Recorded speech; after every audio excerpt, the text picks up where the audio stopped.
இது ஃபர்ஸ்ட் மலேசியாவின் செய்திகள் உங்களுக்காக.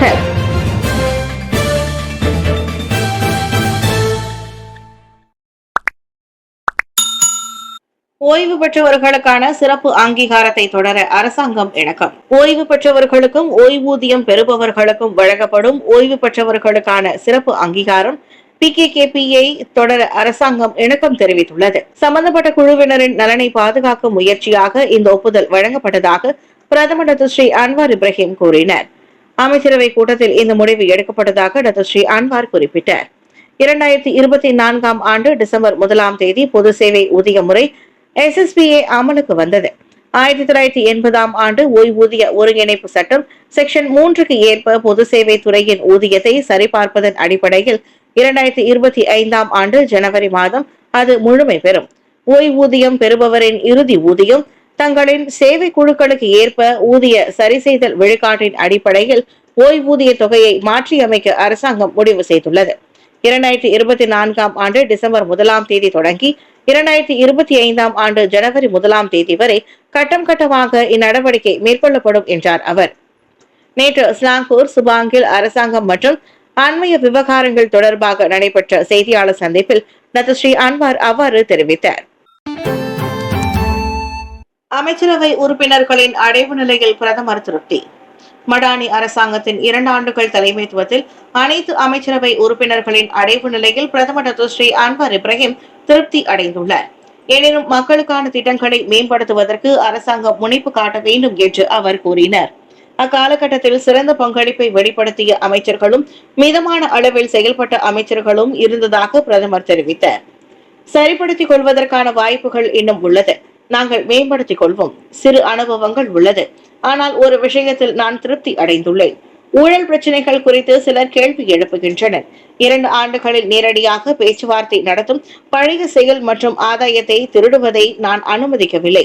அதை நான் நிறுத்திவிட்டேன். அது எளிதானது அல்ல என்றார் அவர். தனது தலைமைத்துவத்திலான நிர்வாக முறைக்கு அதிக முக்கியத்துவம் வழங்க வேண்டும் என்று நிதி அமைச்சருமான அன்வார் வலியுறுத்தினார். விடுமுறையை முன்னிட்டு முக்கிய நெடுஞ்சாலைகளில் வாகன நெரிசல் அதிகரிக்கும். கிறிஸ்துமஸ் மற்றும் ஆண்டு இறுதியின் பள்ளி விடுமுறையை முன்னிட்டு நாட்டின் முக்கிய நெடுஞ்சாலைகளில் போக்குவரத்து நெரிசல் அதிகரிக்கும் என்று எதிர்பார்க்கப்படுகிறது. நாள் ஒன்றுக்கு 25,50,000 வாகனங்கள் வடக்கு, கிழக்கு மற்றும் தென் பகுதிகளை நோக்கி பயணிக்கும் என்று மலேசிய நெடுஞ்சாலை வாரியம் LLM-இன் தலைமை இயக்குநர் டத்தோ சசாலி ஹருன் தெரிவித்தார். அதில் 21,20,000 வாகனங்கள் பிளஸ் நெடுஞ்சாலையை பயன்படுத்தும் என்று எதிர்பார்க்கப்படுவதாக சசாலி ஹருன் கூறினார். கோலாலம்பூர் காராக் நெடுஞ்சாலையில் 1,08,130 வாகனங்களும், முதல் கட்டமாக கிழக்கு கரை நெடுஞ்சாலையில் 87,380 வாகனங்களும், 2ஆம் கட்டமாக அதே நெடுஞ்சாலையில் 1,39,830 வாகனங்களும், மேற்கு கரை நெடுஞ்சாலையில் 1,15,590 வாகனங்களும் பயணிக்கக்கூடும்.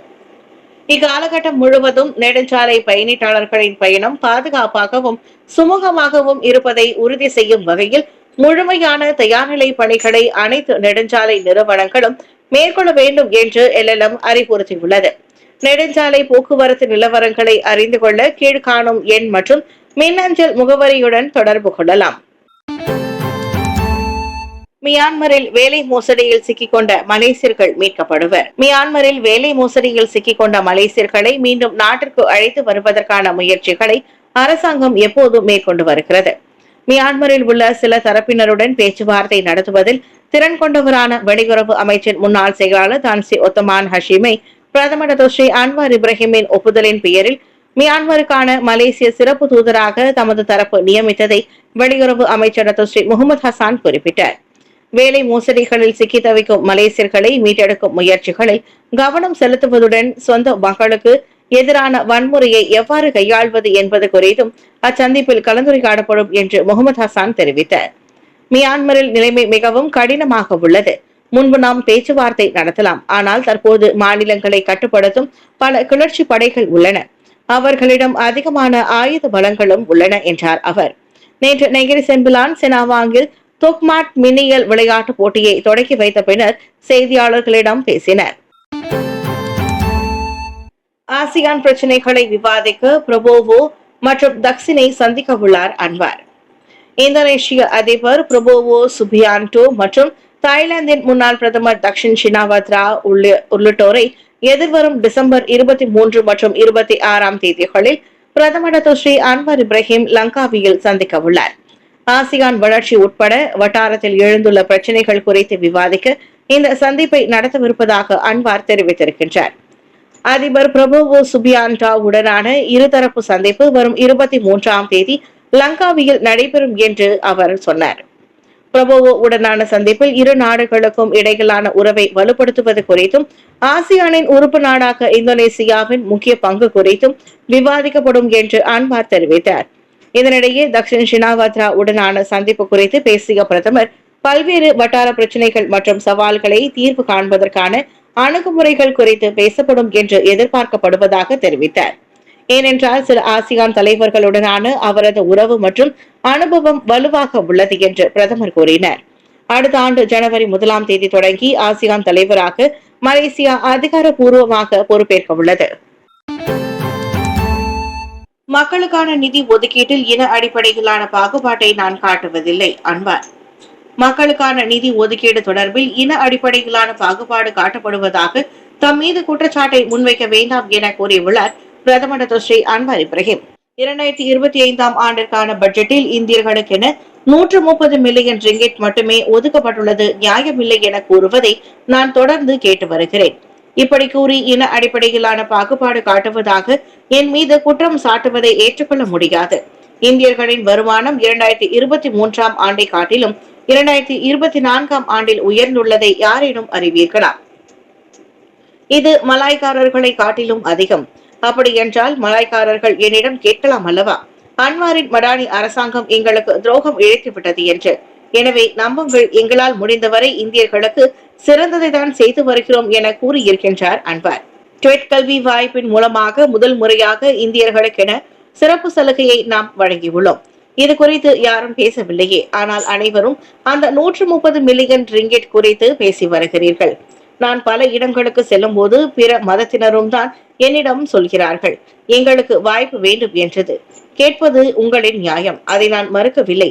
ஆனால் ஒட்டுமொத்தமாகவே மடானி அரசாங்கம் மாற்றாந்தாய் போல நடப்பதாக கூறுவதை நான் ஏற்றுக்கொள்ள முடியாது என செய்தியாளர்களுடன் சந்திப்பின் போது அன்வார் இவ்வாறு கூறினார். கிறிஸ்துமஸ் டிசம்பர் 23, 24 இலவச டோல் சேவை. கிறிஸ்துமஸ் பெருநாளை முன்னிட்டு டிசம்பர் 23 மற்றும் 24ஆம் தேதிகளில் நாட்டில் உள்ள அனைத்து நெடுஞ்சாலை பயணர்களும் டோல் சேவையை இலவசமாக பயன்படுத்தலாம். டிசம்பர் 23ஆம் தேதி நள்ளிரவு மணி 12:01 டிசம்பர் 24ஆம் தேதி இரவு மணி 11:59 வரை இந்த இலவச டோல் சேவை வழங்கப்படுவதாக நேற்று வெளியிட்ட ஒரு அறிக்கையில் பொதுப்பணி அமைச்சர் டாக்டர் ஸ்ரீ அலெக்சாண்டர் நந்தாலிங்கே தெரிவித்தார். இந்த இலவச டோல் சேவை முதல் வகுப்பு வாகனங்களுக்கு, அதாவது தனிப்பட்ட கார்களுக்கு மட்டுமே வழங்கப்படுகிறது. நாட்டின் எல்லையில் உள்ள Bangunan, Sultan Iskandar, BSI toll, Johor, Tanjung Kupang toll ஆகியவை இந்த இலவச சேவையில் உட்படுத்தப்படவில்லை என்று டாக்டர் ஸ்ரீ அலெக்சாண்டர் நந்தாலிங்கே கூறினார். மடானி தி ஹத்தி ராக்கியாத் தஸ்னி என்பதற்கு இணங்க இந்த இலவச சேவையை அளிப்பதற்கு மடானி அரசாங்கம் ஒப்புதல் அளித்ததாக அவர் மேலும் குறிப்பிட்டார். இந்த இலவச சேவை மூலம் நெடுஞ்சாலை குத்தகை நிறுவனங்களிடம் வழங்க வேண்டிய சுமார் 3,80,00,000 ரிங்கிட் செலவை அரசாங்கம் முழுமையாக ஏற்றுக்கொள்வதாகவும் நந்தாலிங்கே தெரிவித்தார்.